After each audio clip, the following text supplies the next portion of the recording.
तुम अकेले रहते थे, अब मैं भी हूँ। शायद मैंने ही हटाया हो। হ্যালো বন্ধুরা, আজকে রিভিউ করব চেক মুভিটা। কেমন হয়েছে মুভিটা, আপনার কি দেখা উচিত?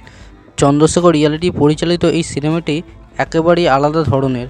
এখানে আমরা পাই রাকুল প্রীতি সিং, প্রিয়া প্রকাশ ভারিয়ার এবং সাই চাঁদের মতো পরিচিত মুখ। গল্পটি এমন এক কয়েদিকে ঘিরে যে দাবা খেলার মাধ্যমে নিজেকে ও নিজের ভবিষ্যৎকে নতুনভাবে গড়ে তুলতে চায়। মুভির কাহিনীটা যদি ছোটো করে বলি, আদিত্য একজন তরুণ যে মিথ্যে মামলায় ফাঁসির আসামি হয়ে জেলে যায়, কিন্তু হার মানে না। জেলের মাধ্যমে সে শিখে ফেলে দাবা খেলা এবং সেটাকেই নিজের অস্ত্র বানিয়ে ফেলে। দাবা তার জীবনের নতুন ভাষা হয়ে দাঁড়ায়। আর দর্শক হিসেবে আমরা দেখতে পাই কীভাবে আশার আলো খুঁজে নিয়ে সব অন্ধকার মাঝেও গল্প কিছু জায়গায় আরও গভীর থাকতে পারত। তবে থিমটা সত্যিই প্রশংসনীয়। মুভির যদি ক্যারেক্টার এবং পারফরমেন্সের কথা বলি, নিতিন চরিত্রে যথেষ্ট মনোযোগী ছিলেন। কিছু জায়গায় আরও আবেগ দরকার ছিল, তবে তার সিরিয়াস উপস্থিতি নজর কেড়েছে। রাকুল প্রীতি সিং একজন সাহসী আইনজীবীর ভূমিকায় ছিলেন যথাযথ, যদিও স্ক্রিপ্ট তার সুযোগ সীমিত ছিল।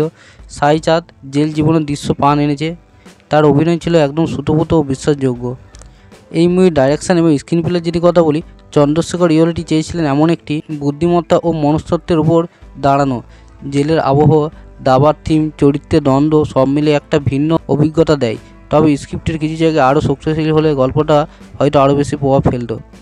মুভি যদি টেকনিক্যাল ও সঙ্গীতের কথা বলি, সিনেমাটোগ্রাফি, পোশাক সিন ও জেলের ভিতরের দৃশ্যগুলো খুবই রিয়েল ফিল হয়। ব্যাকগ্রাউন্ড স্কোর কিছু দৃশ্য চমৎকার কাজ করেছে, যদিও সামান্য ভারসাম্যের অভাব আছে। গানের দিক থেকে সিনেমাটি সেটাও খুব ভালো।